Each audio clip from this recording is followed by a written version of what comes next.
contrary to what the public opinion is on me changing my golf bag, which remarkably, people have an opinion I change my golf clubs all the time. I absolutely do not. Yeah, I don't think, not all the time. I mean, like... There's questionable times where you make equipment changes.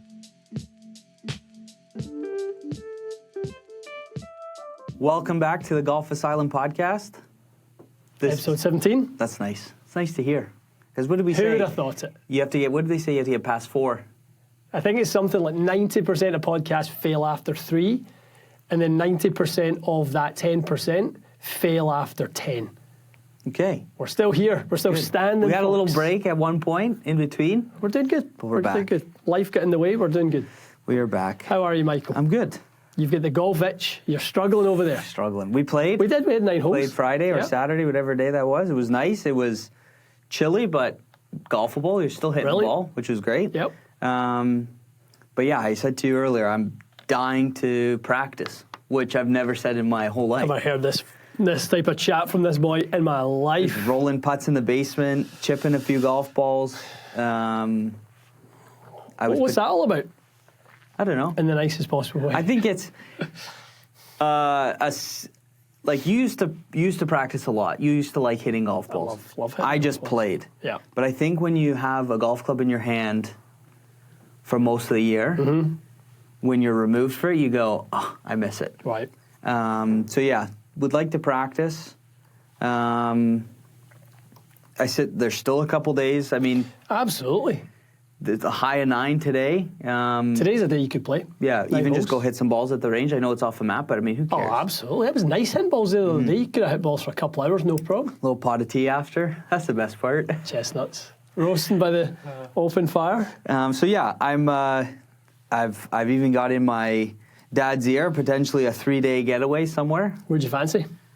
I'd go back to Citrus Farms. He's never 100%. He's never done it. Yeah. Both are open. Tell you what, I mean, quick to get to Tampa. As you know, I'm going down to Florida with the kids in Trace this weekend. Weather looks unbelievable. So, like, if you guys were to go down Monday, I think the weather there is, I think Monday's like 25, 26, so Tuesday's 28. It's to be really, really nice. That's nice. Why do you do that? Well, we're 100% thinking about it. I found flights, so I'm just waiting for confirmation on golf. How is flights to Tampa right now? Cheap. Is it? It's like it was for a while. Tampa for a while $300 was ridiculous. Return obviously your bags or whatever. But the nice thing with Tampa to Toronto, it's direct. Yeah. And it's easy to get to Citrus Farms. Once you're there, you're there. There's nothing else you need to do or nowhere else you need to be. There'll be some jealous family members if we do it, but you know what? Sucks to suck. A nice 3-day to end the season. That sounds depressing to say. And then over the Christmas holidays, we'll be hitting golf balls in your place. That's right. We've got a heater. We've got a heater in there now. We just need to get the shaft wall built. Forget the shaft wall. And we haven't done the review yet. I mean, to be honest, we'll do the review at one point, but it's pretty good. Still need to figure out the screen, whether the screen's going to be a thing or just the net or the net return. I mean, the net's easy. It is easy. I just would like the projection. Of like playing a hole if we were to play. Yeah. A little bit of golf, a little winter league. Winter league for sure. I know. Well, the golf itch, you've got to scratch it when you get an itch, Michael. You know that better than anyone. Yep, no comment. All right, let's get into some meaningful business. You're talking like a big game, like next year's the big year, right? I've said that for 5 years. No, I think you've applied yourself well. How does your golf equipment play into that? So let's look at what's in the bag and what needs to change moving forward. I know you've got a couple of things that you've kind of been playing with that aren't quite working. Yeah, I mean, irons, we did that on your channel. If you don't subscribe, go subscribe. To the one guy that left us, you're lost. We did that swing weight test. Yeah. And I always knew my first set of 150s felt different to this set of 150s, but in typical nature, I just put them in the bag and played. And then when we did that test, we played around with some different swing weights. Should have rebuilt them because I found my iron play struggled a lot this year. So a rebuild of the irons. I don't know what shafts yet, but a rebuild of the irons. Driver's good. The only way I could see is if, you go test something and it's light years better, but I doubt it. But driver's good. I think the wood section is actually perfect. There's no reason to change the woods. 3 wood's great, 5 wood's great. So what have you got? So remind those that don't know what you have. GT3. 10 degree? 9 degree plane, 10. Up. Yeah. 975? 975. What are you at? D4? Yeah. Standard lie angle up 0.75? Yeah. With an Acura Shogun. 52 M4? Yeah. Good shaft. Good combo. GT2 3 wood, but the 1351, and that's got an Acura TZ6 75 M4 in it. Good, I like it. Yeah, I've played that TZ in a 3 wood for the last few, like Stealth I played in it. Yep. I don't know, it just always worked. That fairway great, that Stealth. Yeah. What did I play? GT3 5. Well, really, it's a 4 wood, and then it's lofted up a bit. Instead of playing the 18 degree, I play the 16.5 head. Oh, did you do that as well? Yeah. When did you put that in the bag? That's been in the bag since we got fit for them last July. So you have a 3 wood, a 4/5 wood, and a 7 wood? Yeah. You've got 4 woods? Yeah. How did I know this? Yeah. That's got a Ventus red, and it plays 1/2 inch under, and it's an 80 gram stiff. Right. Makes sense. I like that because the 18 degree 5 wood was great. Yeah. But into the wind, and I come out of it a bit or come over the top, it just spins too much. I'm a huge fan of doing that. So this 5 wood, it flattens out, it runs more, which I like. Totally. I mean, I actually hit it off, depending on the tees you play, I've actually hit it off the tee a couple times, which is nice. And then the 7 wood is so good. Yeah.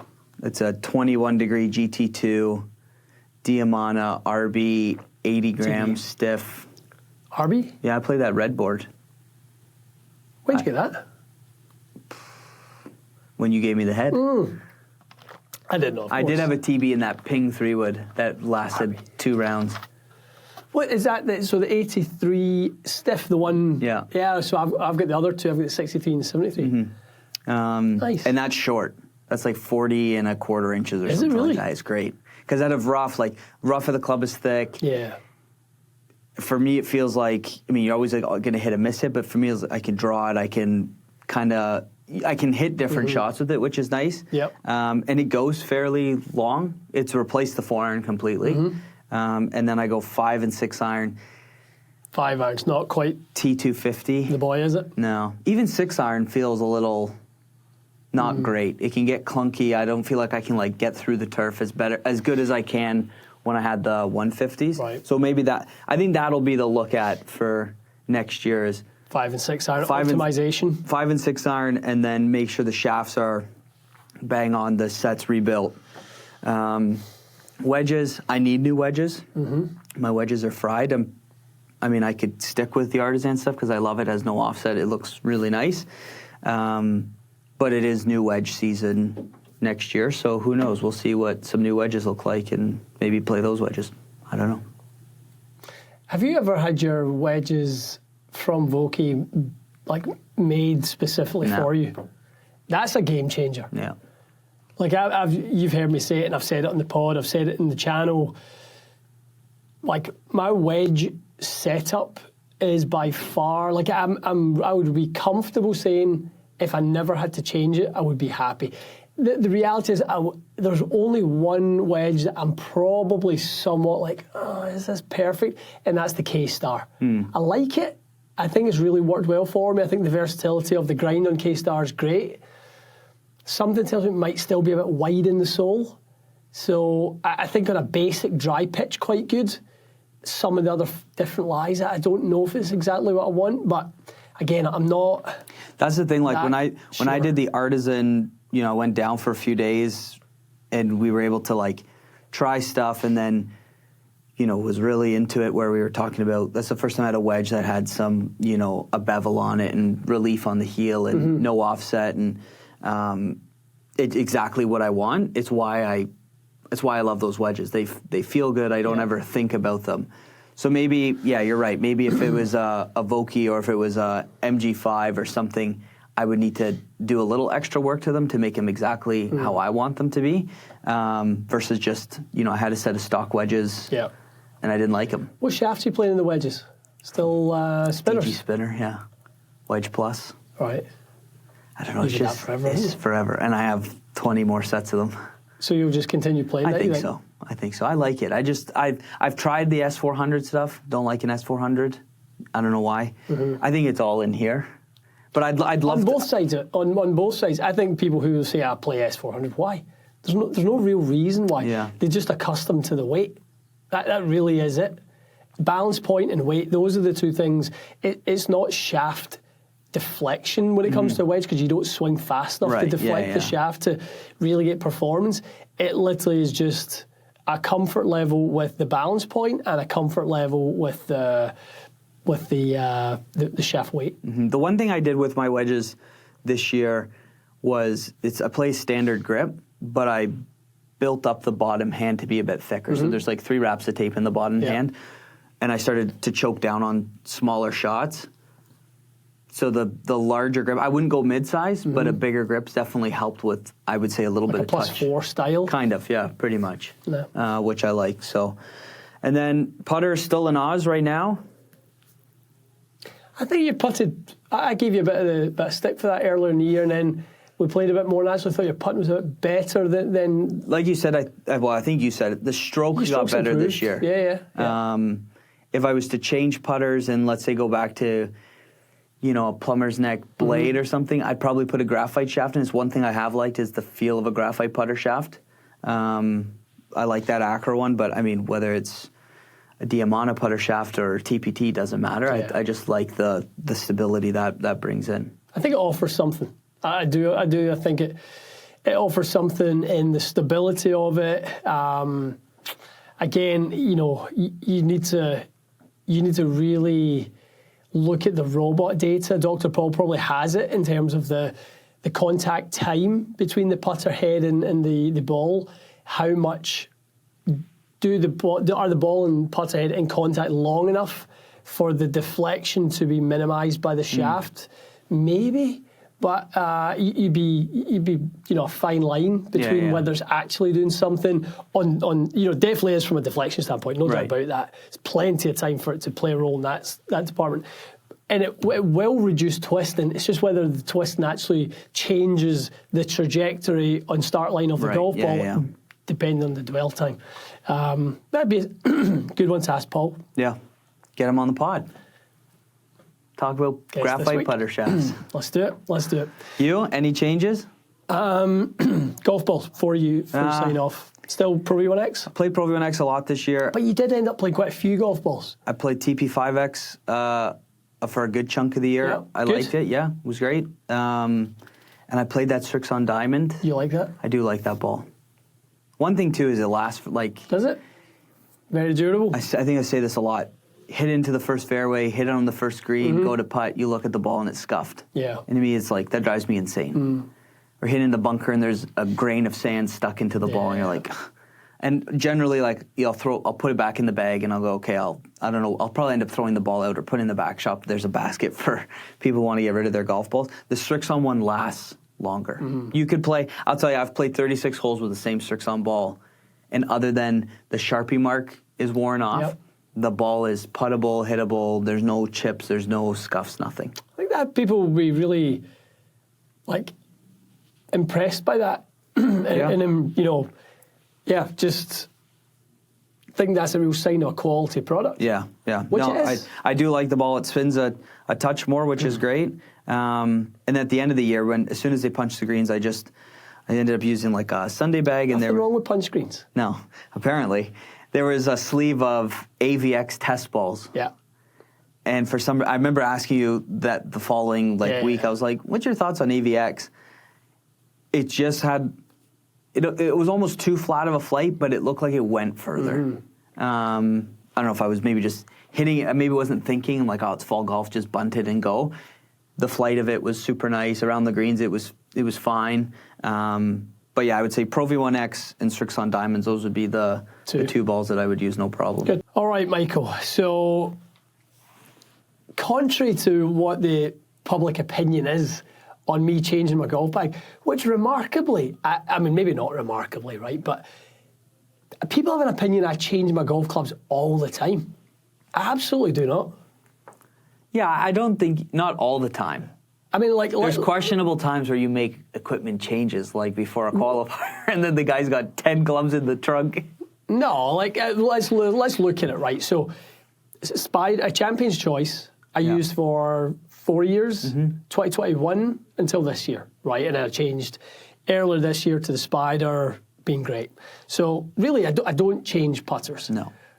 Wedges I have not changed ever. I think SM8 was the first time Aaron made me custom Vokeys, and SM9, I think I had 2 sets of SM10s, right? So I don't change my wedges. There's 5 clubs. Irons, the Mizuno 245, 243 combo. Used those a long time. Was in the bag for maybe a year and a bit. Before that, I had the T150s in. Played them for maybe 6 months. I was kind of getting that jumpy flight from them. I kept getting this launchy, low spin one. So, got out of them. So, those Mizunos were in the bag for quite some time. That's 7 irons, 4 to wedge in those.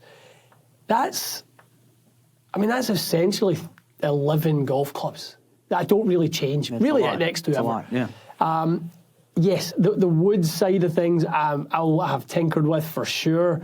GT3, is it a QI35? I can't really remember what driver I played last year. It was a TSR. It was a TSR, pretty much, wasn't it? Yeah. And then I think I tried other stuff. I think what people get confused with us, certainly me, is we get sent stuff to try. Yeah. I'm going to try it. For sure, I'm going to take it out. Right? And I'm going to post about it. Like, that's our job. Yeah. But the reality is I don't really change my golf equipment that much. I had the Sim 2 fairway woods for the longest time, 3 and 5. And I kind of played that Sim driver for a while and then kind of, and tried different ones. But I genuinely, and this year's been the same. Like, I've been in a GT3 9-degree driver pretty much all year. You hit it good with that Ventus Blue. Yeah, and I think what we're guilty of, I think what I'm guilty of is making content and people thinking I change clubs. Right, yeah. So if I do it which driver should I try? In all honesty, a lot of the time, that's just content. Totally. That's not really me. Like, I know my GT3 is good. Like, I see my numbers on it all the time. If it wasn't good, I would know really quickly. I've got a GC quad every time I'll go and practice. So, the GT3 9-degree has been good. I do want to go more lofted. Yeah. I really do. Braden's been on me for a while to go more lofted and short on the shaft. I'm kind of lukewarm in the shorter in the shaft bit because I've found a little sweet spot with the mini drivers. I've found, whether it's a AI Smoke one that I've got that I really like. I like the burner as well. And now I'm hitting the GT280 one that I really like.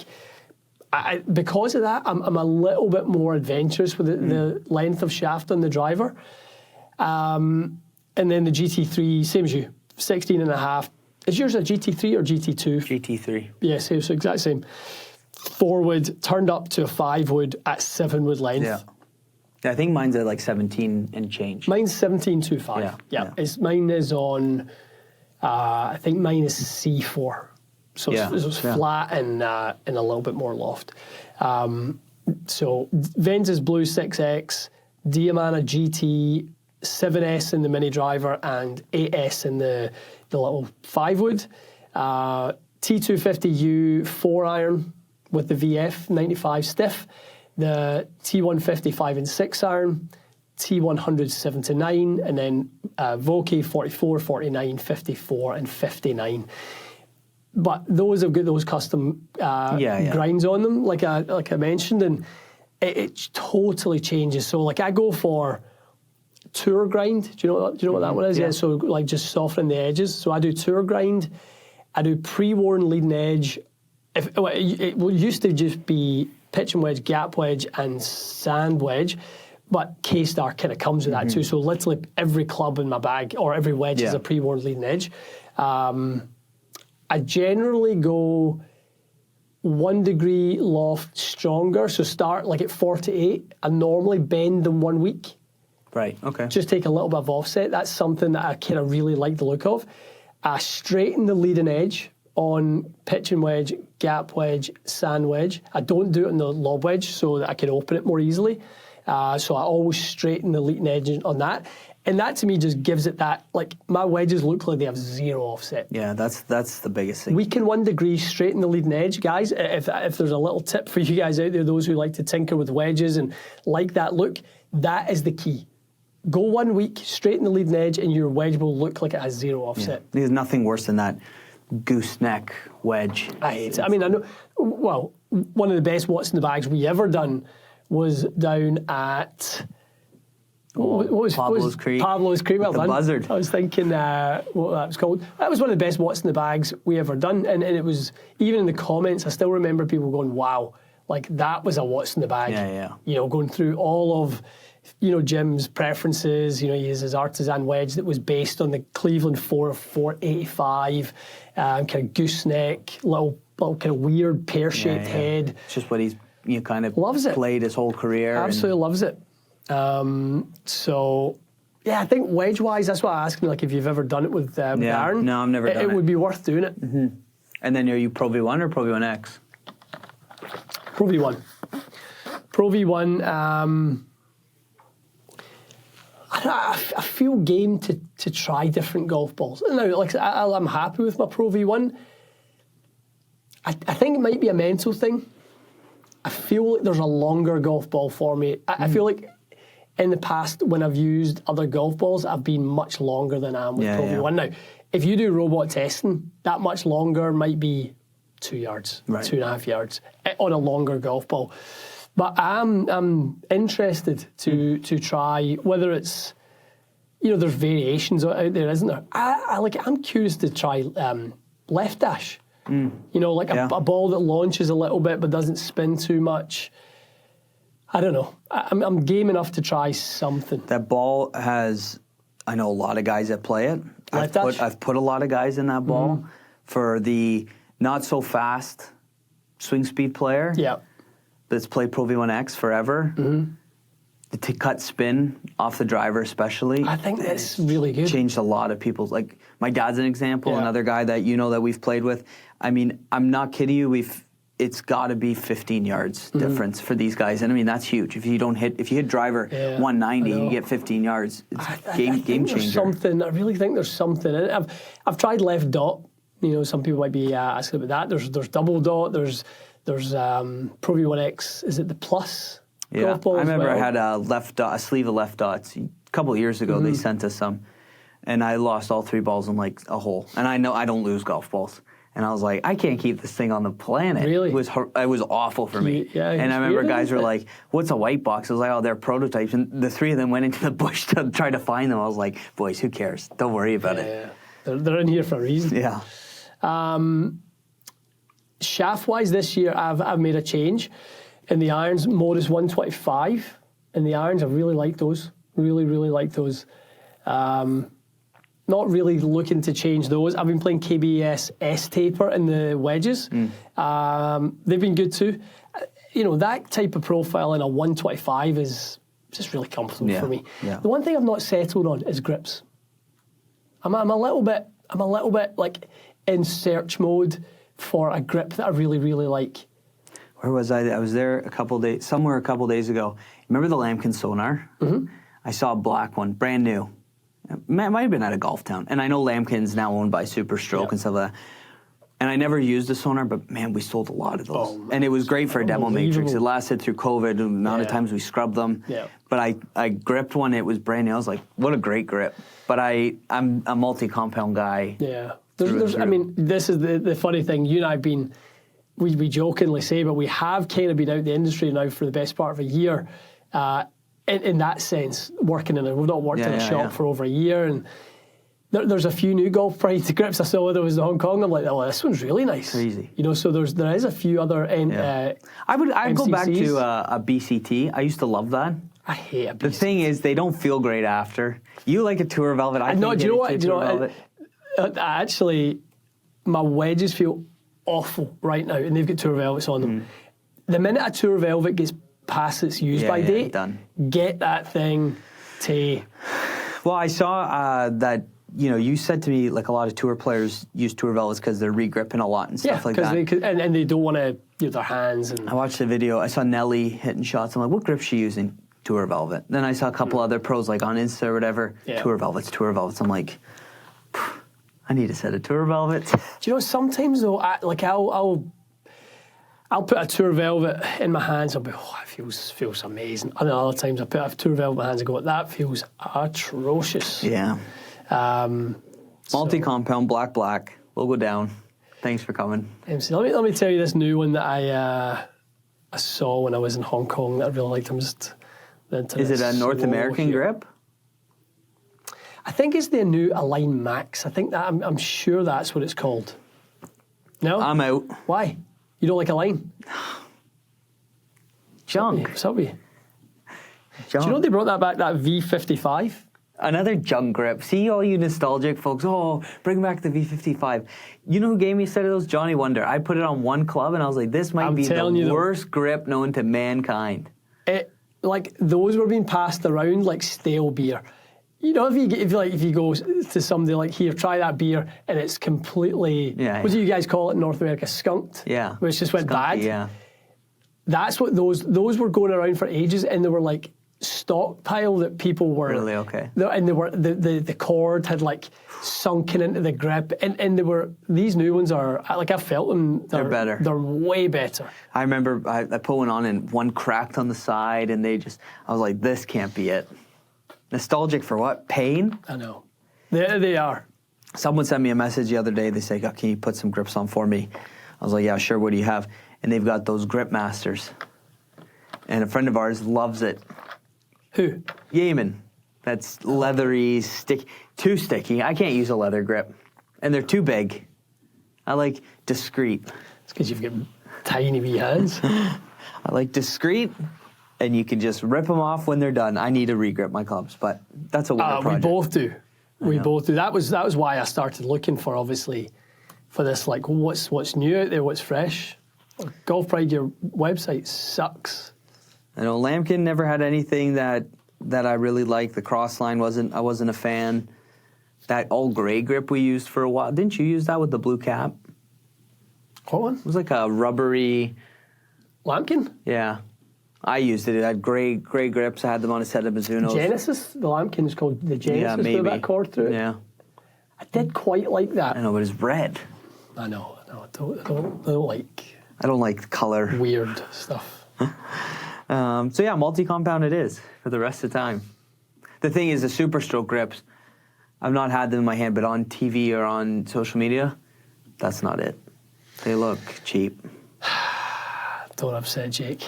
I don't care. Jake loves that. He probably doesn't even watch this. No, well, I don't know about that. Rude. But, he loves a Super Stroke, doesn't he? He does. I can't, the Golf Pride's website is literally failing.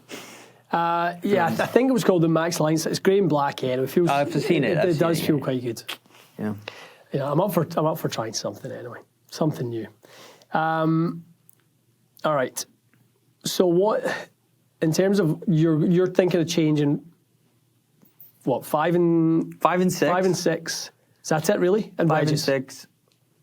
I mean, I want to say tinker with some shafts, but who knows? Wedges, definitely a little freshen up there. My wedges are fried. One thing I have to say, you guys get so triggered by a broom handle putter. Yeah, they didn't like it. I've never seen anything like it. Like I've never posted about something that got so much pushback ever. Well, I can attest you don't need one. Yeah, I mean, maybe not, but like, as I say, when I was putting with it in the studio, it was the most automatic thing I've ever putted with. It was just like every single time. Yeah. So I mean, I'll try one. The one I tried was a Mez. I really like the look of the ZT, the TaylorMade ZT head. I like that shape. Yeah. So I'd definitely be keen to try that. I wouldn't mind trying the Scotty one. The Scotty ones do look good. Yeah, I think they look really good. And the Mez, I would try the 3 of those and see if they have any real, opportunity to offer something different. It feels awkward. It really does. But I can't argue with the result of it.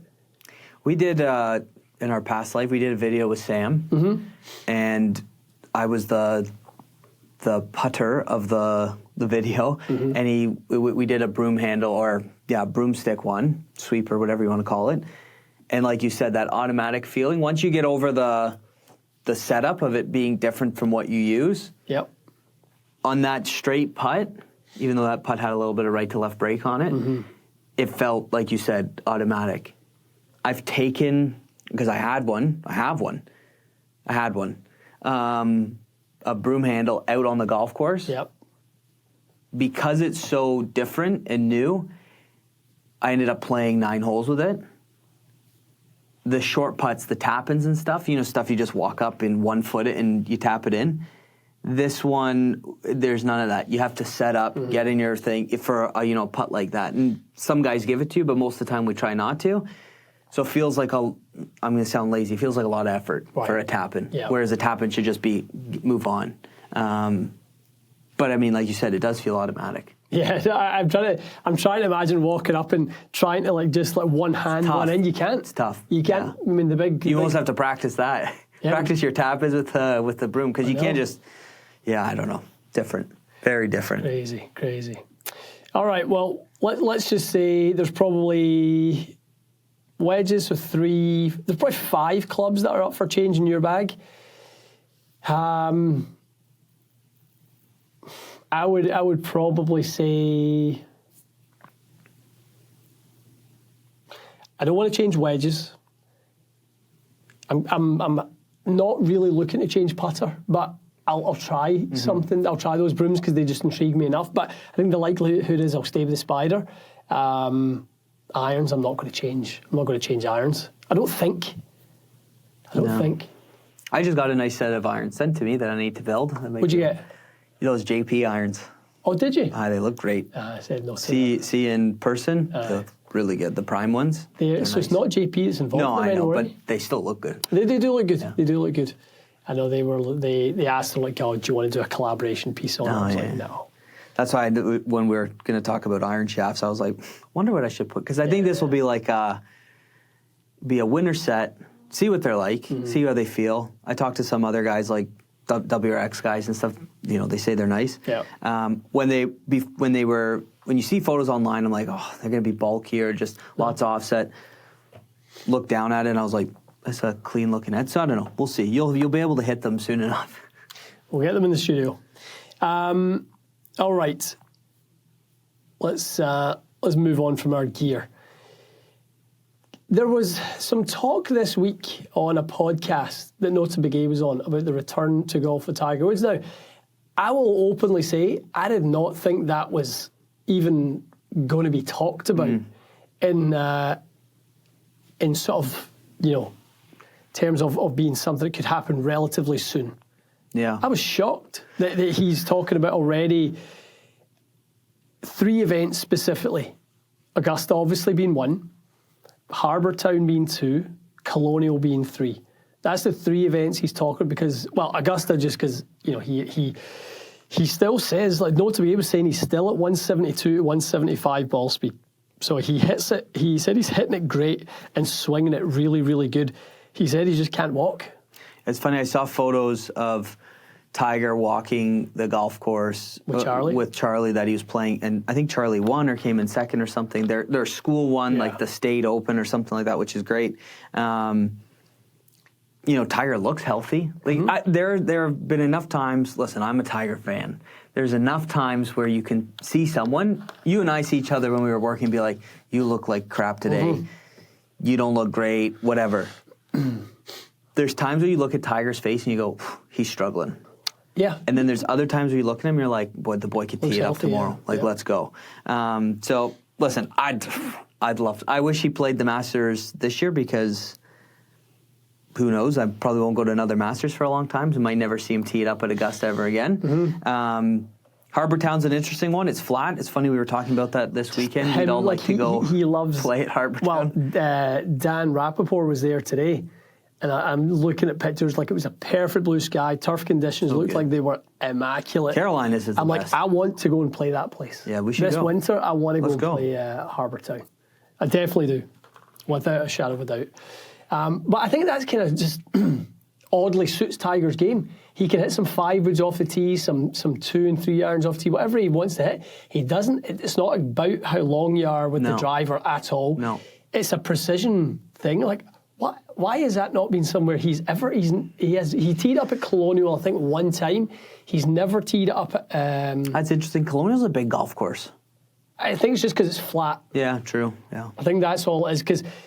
And it's in May in Texas, so it'll be hot. 28th of May or something like that. They were talking about it being, it's in around that time.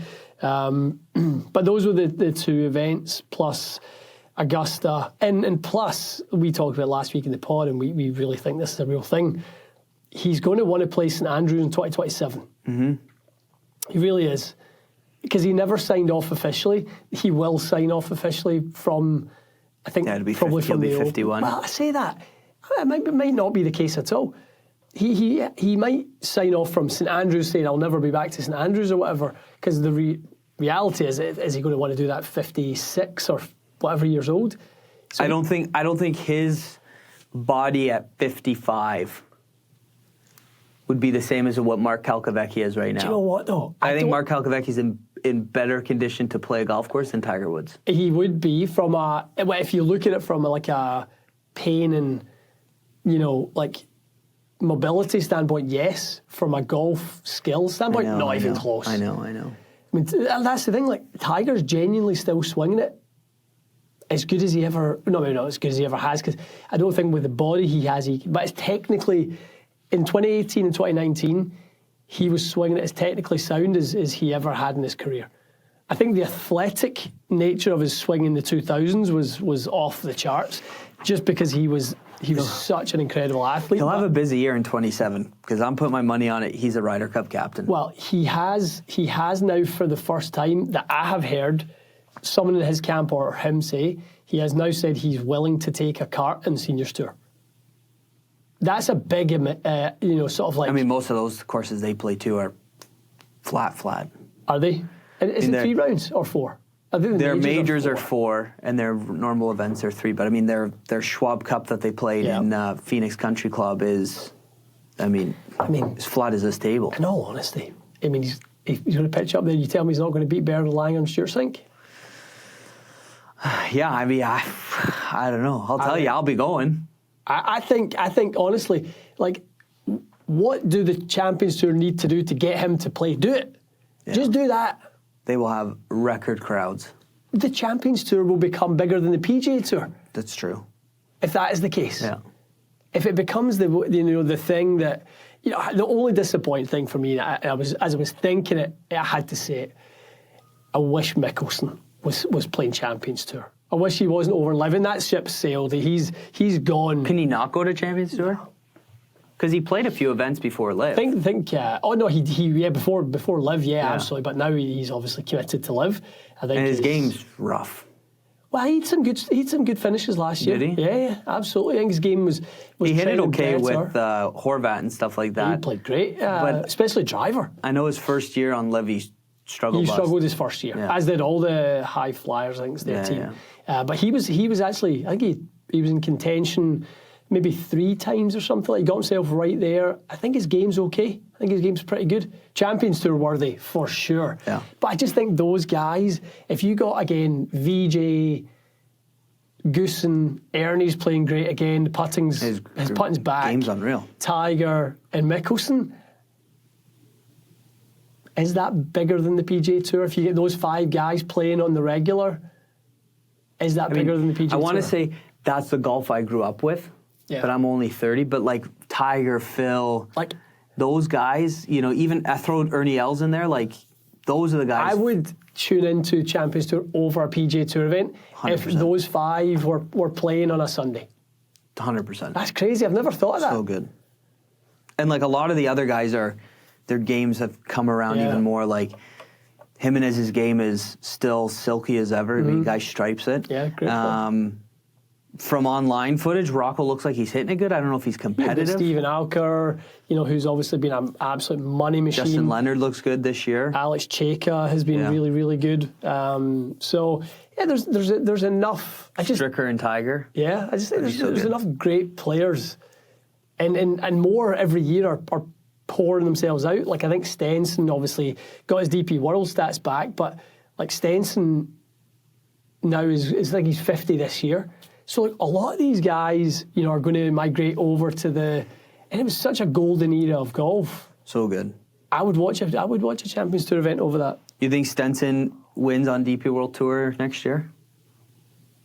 Nah. He got relegated from LIV, didn't he? Yeah. So I don't think his game can be anywhere near where it needs to be. I haven't seen him make a swing in 3 years. I watched, he done, that Duels series? Oh, okay. I've never seen any of that. He played in 2 of them. Or maybe, I think I've seen 1 or 2. It looked like he was hitting it okay, but again, I go back to it. If you are getting relegated from LIV, with the depth of field is not there, and like a Graham McDowell, there's a load of other names you could probably say are not getting relegated, then his game's probably not where it needs to be. It's a shame. Yeah, it is a shame. It really is. On a kind of, let's segue to LIV. Let's we kind of talk a little bit about that. 2026. There's some movement on the teams. I thought this was a really interesting one. Laurie Cantor, from his top 10 finish in the DP World Tour, got his PGA Tour card, turned it down so he could rejoin LIV. I find that remarkable. Yeah. I mean, that's an interesting one. I think that is really interesting. Did he go back to prove that he can play, just to go back to LIV? Like, I know from stories we've heard that the players and the caddies and staff are well taken care of. Really well taken care of. So I don't know, maybe he's like, wow, okay, now I got some game, now I'm going to go try and win one event for $4 million. I don't know if this is exactly accurate, I really don't. Someone said to me the least amount of money on a weekly basis that you win in LIV is 50k. I don't know if that's true. Somebody said it's 50. So if you finish last every week, now this is I'm going to say this not knowing if that is actually true, right? So if I'm wrong, fine, stand corrected. But if that is the case, and there's 14 LIV events, I think that's what it is now. You stand to make 700,000 from that. It's a pretty good job. And most of your travel or accommodations taken care of. Yeah, you're flying, nice conditions. Your caddy fees are covered. Your meals technically probably covered. If you want to do it that way. All that good stuff. Now, Laurie Cantor's just finished 10th or top 10. I think he finished 7th in the DP World Tour. So it's not like he's playing bad golf. He probably fancies himself to finish in the top 10 or 15 on LIV. At that point, you're probably making, I don't know, 5-6 million. Right, yeah. Is he going to make that on the PGA Tour? No. No. I mean, he's not. But what that tells me is he doesn't back himself. Yeah, good If you've got your PGA Tour card, you're looking at it like, well, even if I finish last in every event, I'm going to make 700,000. Am I going to do that PGA Tour? Probably not. I might make 1.5-2 million. That tells me he thinks he can get 3 seasons on the PGA Tour out of 1 season on LIV financially, and he doesn't back himself. Yeah, good point. That's how I look at that. Oh well, Laurie, go make your money. Yeah, interesting though. I just think you've got like Marco Penge going to make his PGA Tour debut. There's a few Englishmen over there, doing sort of well, and you could kind of go and really cement your back yourself. Yeah. I feel like just I'm screaming at the TV just back yourself. It's a confidence thing. It's probably like he's quote unquote a no name. He is, right? and that is where the other side of the coin is. Easy for me to say back yourself. Probably harder to back yourself knowing that he said 1 good year. Yeah. I mean, you go line up every guy at that DP World event, whether he's first or last. I mean, I don't even know what the guy looks like. No, exactly. Right? I wouldn't know. I don't know if he's a caddy or a driving range attendant. So I know. Yeah, that's the thing. That is the thing. It's tough. He could get swallowed up on the PGA Tour in the depth of the PGA Tour and never be seen again. Yeah. So he's maybe doing it from that standpoint. Interesting that Victor Perez off to live. He was injured this year. He didn't play a bunch on tour. Yeah. I'm not surprised. He's the type of name going to live. I'm like, I can see that. I can see a Victor Perez going over to live, just, I don't know. I can see that. That's the type of player that I think it's understandable being over there. I mean, he's won some on European Tour. Has he won on PGA Tour before? Maybe. I don't know. Like, good player.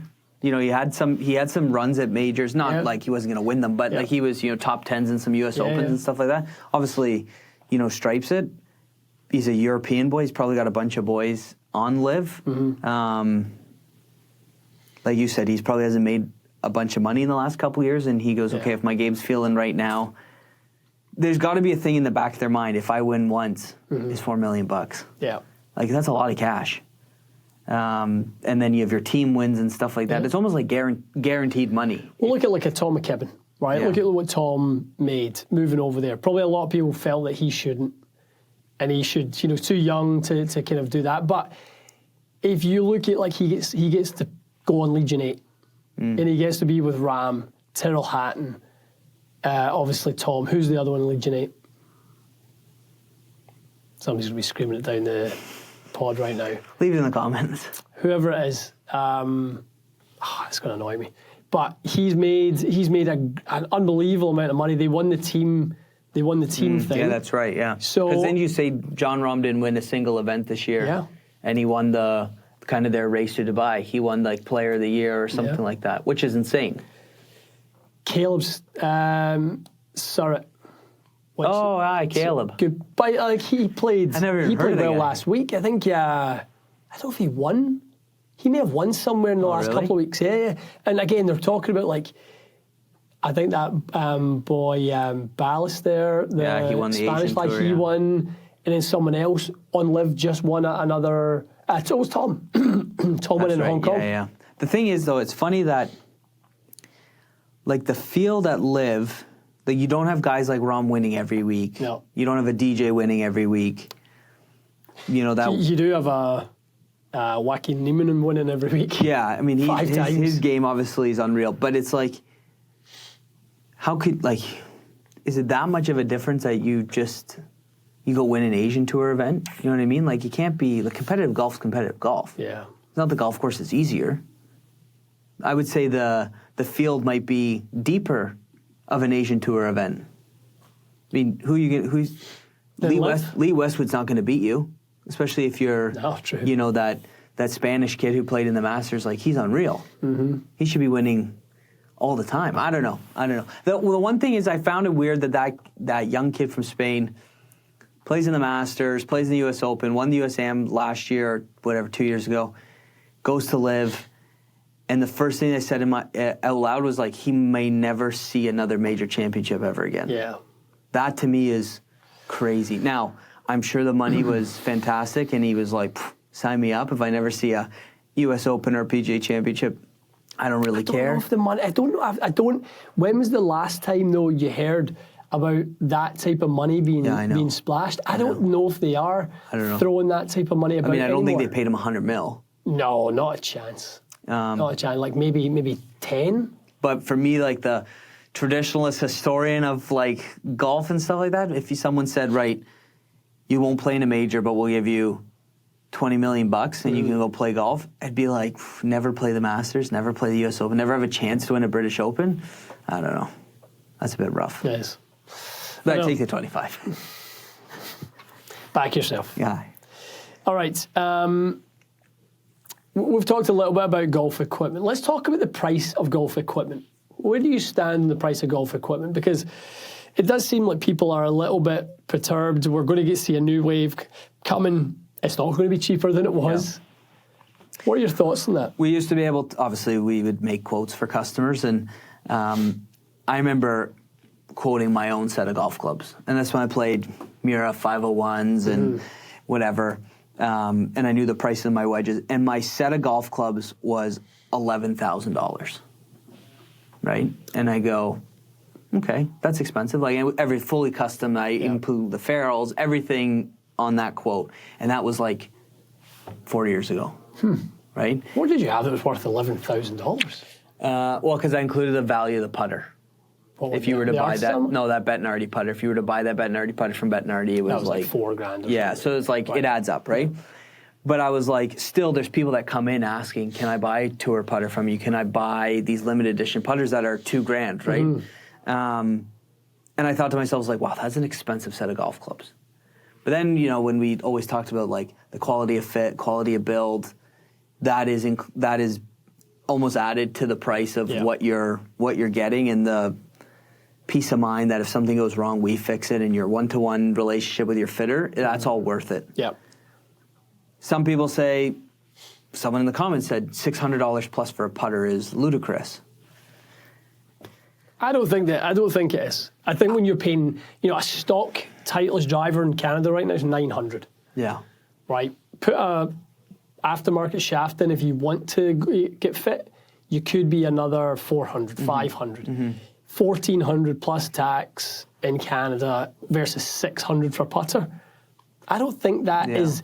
Now, it might feel a bit obscene just paying that, but relatively speaking, to other equipment, you've got to say all equipment is too expensive at that point. It's not that a putter at $600 I don't think is too expensive.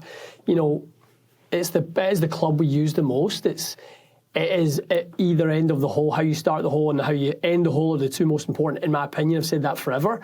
So I think you've got to drive it great. I think you've got to putt it really great and get those two clubs right. And you're a long way down the line of your equipment being pretty dialed just with those two clubs. I think when you sit in a room in front of someone like Andrew Oldknoll from TaylorMade, or you sit in front of the people at Titleist, and we get the debrief and how passionate they are in the equipment.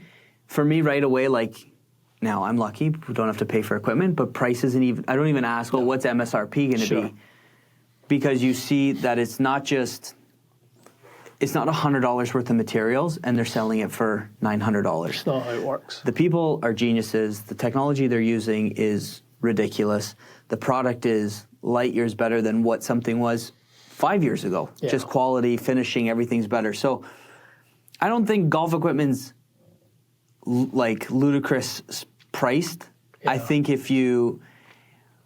people that get maybe butthurt on the price of golf clubs are the people that are going online, let's say, or going to a store and going, I'm going to buy a set of Srixons for $700. They use them for 2 rounds. I don't like it. I'm going to go buy a set of TaylorMades for $700. Yeah. And you're like, well, if you just got fit, right? And by the time you've bought 3 sets of irons, you could have bought 1 set of irons that's going to last you 5 years or more. Get your loft and lies checked, re-grip it every once in a while, do the spring tune-up where you make sure the ferrules are set because they can come loose, and you saved money. You know what I mean? That's the tough one. I don't think golf equipment is outrageously expensive. Well, I mean, I've done this in the past multiple times for people who have came at me saying, when we had the store and stuff, saying, golf equipment's too expensive, you guys charge too much, blah, blah, blah. And I go back to the Callaway ERC2, which I think came out in the year 2000 and was $500 USD in the year 2000. Yeah. Right? If you look at that now, later. 25 years, let's look at that with inflation. Let me just find that. You find that one. I think the other thing too is I was having a conversation with someone the other day, and they wanted to re-grip their clubs, and they were online. They sent me a screenshot because I just said, "Listen, I don't sell any of this stuff. You can bring it to me. I'll do it." As a friend, and he goes to me, "Holy moly, $21 for a grip." Now that's up since we started TXG. I mean, I remember we were paying $14, $15 a grip. Some people look at it as just plain old rubber. Yeah. But again, when you sit around these tables, and not everyone gets this opportunity, but when we get the debriefs and the PK sessions and we're signing NDAs to not talk about product until it's released, it's not just rubber. There's different materials now. Like the product's so much better. You know, the Lambkin stuff, when that sonar grip came out, to me, it was like the first time I saw a real game changer of grips. It lasted longer. Yeah. You know, it pushed moisture away. It was almost like a wedge face for a grip. So, I don't know. It's almost like I said, I don't think, and even if I had to pay for equipment, for as picky and as anal as I am when it comes to if I want something to be the way I want it, then I'll pay for it. You look at any other sport, hockey equipment, pickleball. There's pickleball paddles that are $400. Mm-hmm. So if you want the quality, you pay for the quality. The one thing I was thinking about when we were talking about cost of golf equipment, if someone's telling me that they're going to be better off going to buy a $200 driver from Costco, and it's going to perform the same as a GT3, a QI35, a Mizuno driver, a 6-on driver, we've done testing before. Mm-hmm. It might perform okay, but there's things that are missing from the driver to make it even better that they can't put in because they don't charge enough for it, and the materials aren't as good. So, yeah, I don't know. I don't think golf equipment is too pricey. Now, there's times when people are charging too much for no reason, but that's just where you got to trust where you're buying your equipment. All I can say is go get fit. So, thank you for filling that gap. The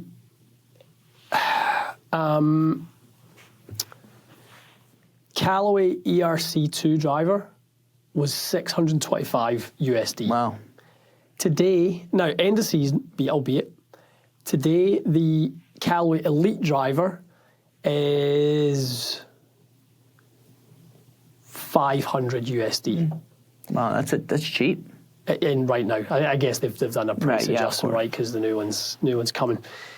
So in the year 2000, Callaway's premium driver was being sold for $625, which today is worth $1,175.87.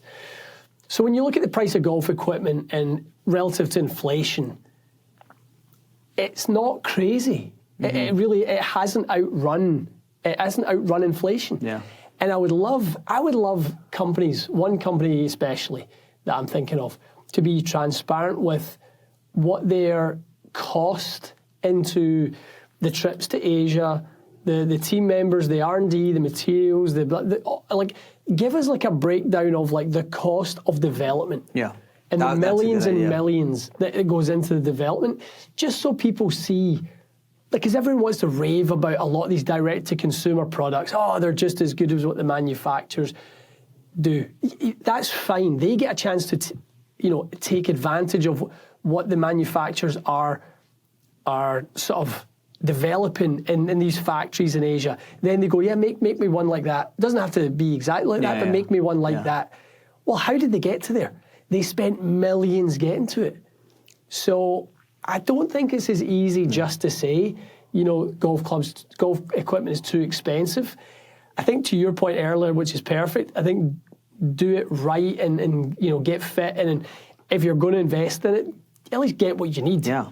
Don't just buy for the sake of buying, because it will inevitably end up back where you started. Yeah, and then I find that's where you get a lot of negative golfers when it comes to the equipment conversations, like, I've bought 4 sets of irons this year. We've had customers like this. I bought 5 putters. Nothing seems to work. Yeah. Where do you buy your stuff from? Big box retail, eBay, Facebook Marketplace. Okay, you're buying to try. But if you really cared about your game, go buy to be successful on the golf course. And you know what I love about this conversation for us is, you and I have no skin in the game.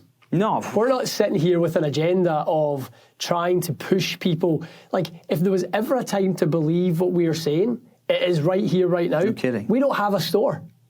Obviously in Hong Kong, but we don't have a method of retail right now. We just believe it to be the truth. Totally.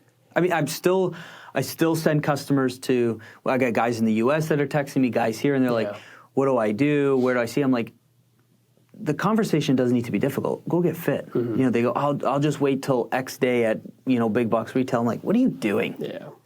Now, the other thing, too, as I'll say, is I think people look at the price of the Callaway Elite, because we have the pricing there, this year was what, $850?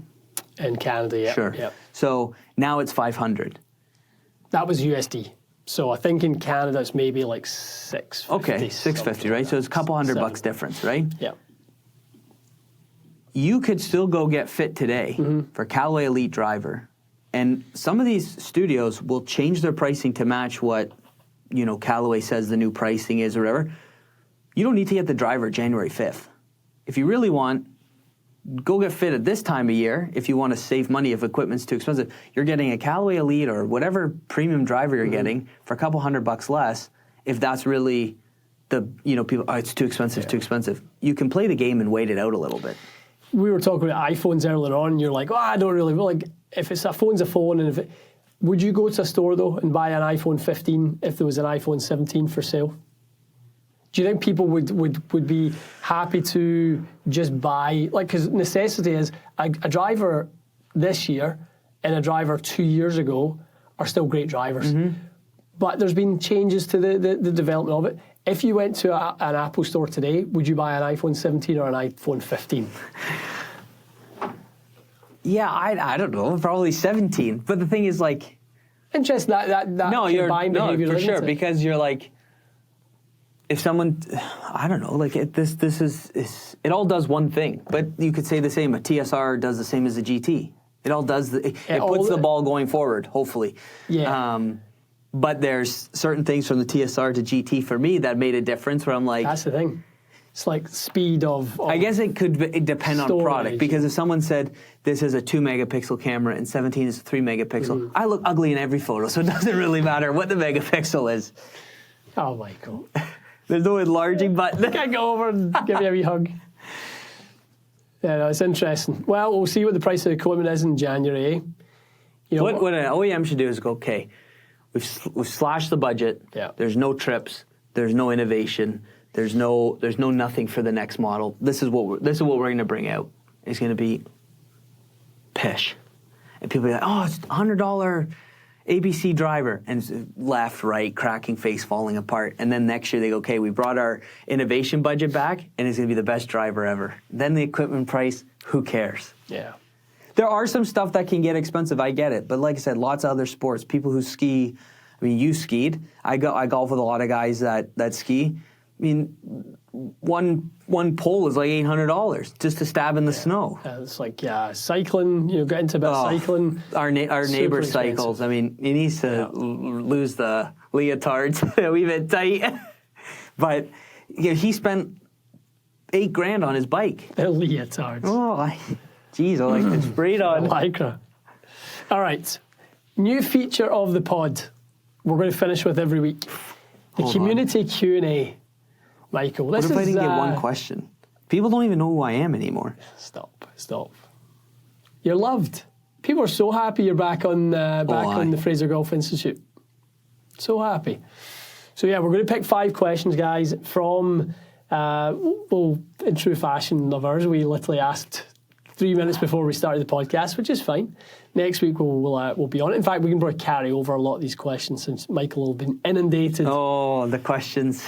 Relax, everyone. All 3 of them. All right, let's go for it. Pick us out 5 questions. I mean, they're all equipment. Great. Closest performing Titleist stock offering to the Acura I-Series Red 130X. Easy. Project X 7.0. So for those of you who don't know, the Acura I-Series Red is a hybrid shaft that has a dynamic gold handle and a Project X mid and tip section.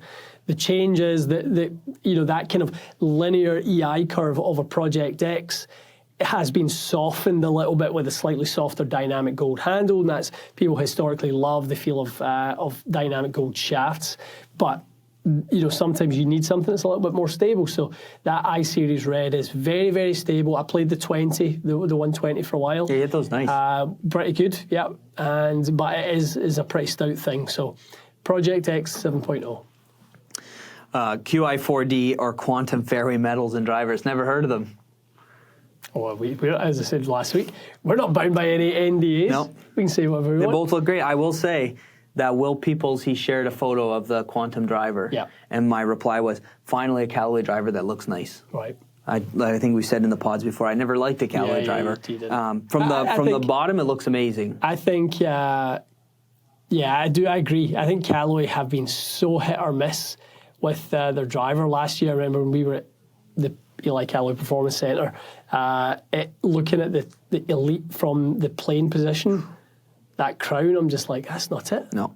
That's not it at all. So, excited for that. Which was the question, is there a choice between the two? Is it fairway woods? No, it just says QI 4D or Quantum fairway metals and drivers. Fairway metals and drivers. What would you bet your house on this year? QI 4D. Like I said, that video was a small clip. They asked Rory, "What do you think?" Yeah. And it wasn't a commercial. It wasn't like there was no script. The look in his face was just like, if there was the three of us sitting around a fire, and Yeaman goes, right, you've done your videos. What's good? What's bad? And because some stuff we'd see, be like, I'll admit it. We see stuff and we're like, this sucks. But we say, it's nice. The honest reaction from Rory was like, okay, maybe he's had his hands on this one, or he's asked the guys, listen, you need to make something better. And he's like, this is it. Interesting you say that, yeah. I think that's a really, really good point. And I just feel like TaylorMade are such a sleeping giant when it comes to metal woods.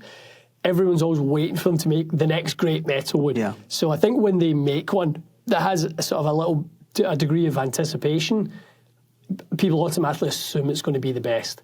I think the reality is everyone has a heck of a job displacing Titleist right now from the top spot in the metal wood department.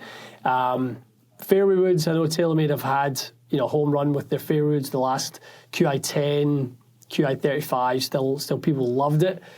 Who do I think is going to have a better year? I'll be with you. I think probably QI 4D. Mm-hmm. Yeah. I guess I should have said the people's names who are asking these questions, but Jarius Matthew Copeland asks, any Cobra 2026 driver news? I know nothing. Nothing. I don't. I genuinely don't. Other than someone told me that the core is really good. Yeah. I think we said it in last week's pod. You asked me, do you know something from some of our friends who were in Carlsbad? And I said no. But my assumption was I feel like 2025 was a little bit of a letdown in driver performance from Cobra, just in terms of ball speed. In the Bay, that's what I've heard. And I've seen a little bit of that. I know we have a lorry load of stock in Hong Kong that we're basically just trying to offload. The guys have sold, I think, one, and that was one of the, Edwin, one of the co-owners, took ahead. But I believe Future Fit 33 is great innovation, and maybe some of the tech with the head get lost in that. So I expect them to bounce back. Nice. Last question. Two more. That's three. Well, you get what we've gotten. Oh, really? Have we got four? Nice. I think we talked about this on a podcast before, but Sudsy on the water. Oh. There's a name we haven't heard in a while. Sudsy since the Q&As. What are some of your goals for 2026? Be employed. My goal for 2026 is health and wellness related. It's to be fitter, stronger, more well. That is my health is wealth. Yeah, you've got 1,000 problems until you've got a health problem, then you've got one. Yeah, it's not ideal. Yeah, health is one. We were talking about it earlier. A run around this winter of some other sports would be fun. Yeah. Play 5 top 100 golf courses in 2026. My goal's 10. Okay. That was we're playing 10. When I was thinking about it last night and talking about top 100 course, I'm thinking, I think I've got probably, I think on the list I've maybe done 25 or something like that of the lists I was looking. I was like, okay, cross. I've done about 25. So if I've got 7.5 years to do it, I need 10 a year. So I want to have it done by the time I turn 50. Would you go back and play ones you've played already? 100%. Without a shadow of a doubt. I would go back to an Oakmont, go back to a St Andrews Old Course, a Royal Dornoch, go back to any of those. Turnberry, obviously. Turnberry probably need to replay because it has been It's been redesigned twice since I last played there. So yeah, and I mean there's low hanging fruit with. Like, I've never played Prestwick Old. I've never played. Might not be a lot back there. Sunningdale. There's just a lot. You've done Muirfield? I've never done Muirfield. I've never done. Is Courtney take it? Courtney's in the top 100 in the world. Yeah. I've never played Courtney. At the bottom. I actually think 99 and a half. I feel like. Do you not like it? No, it's fine. I just do it the David going. I actually think, I think next year, I think we can knock off 15. Before it gets started getting difficult, I think it started getting difficult in the last 20. Last 15 to 20. Before that, I actually think it's if you do it from like, from the top list, or you just have your list and go, okay, these are the ones I can knock off. I always look at some of the hard ones, like I've played Shinnecock, I've played National Golf Links, I've played Oakmont, played Pinehurst No. 2, played the Old Course, played Turnberry, played Dornoch. Like you start, and it's like that's half of the top 15 in the world right there. I've not been over to Australia to play Royal Melbourne and any of the ones there. Last night, we got an invite to Royal Adelaide, Kingston Heath, and we've had some really nice invites to Pine Valley and places like that. Like those are the types of ones we have an invite to go and play places like that. John Breedlove from Auckland Hills getting down to play there. Like we could easily knock out 15 next year. I'll go back to Auckland Hills anytime you want. Absolutely, it was very good. Yeah. I'd love to. So, yeah, maybe that's a golf. Golf would go obviously health, wellness, fitness, strength. That's it for me. I want to be, starting the year 2026 feeling like more. I always use the word robust, like to practice, to speed train, like all of those sorts of things. Yeah. So that'd be good. Any more? That's it. That's it. That's all you get. All right. We get 4. Okay. Well, next week we'll have our top 5 community Q&A questions. It'll go out on a Sunday night. Mm-hmm. In fact, we're not recording next week. I'm away. Another holiday. Listen, when the mouse is calling, the mouse is calling. Okay. Disney when the family takes precedent. Don't worry, I'll be here crying. We will.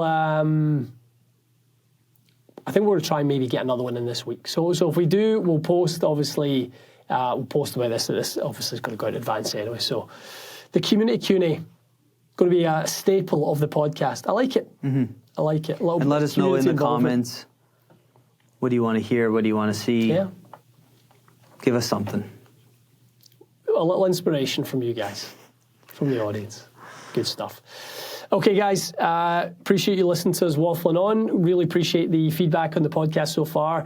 The podcast previous to this one, we were looking at the numbers this morning and really doing well. Yeah. Really doing well. I mean, we're just looking at just the YouTube views. That's not the streams and downloads from other avenues. So, yeah, really, really pleased with how the podcast is doing. And it's all thanks to you guys, ultimately. And maybe this one too. No problem. Maybe this one. You're welcome. All right, stay tuned for next week. We will see you guys then.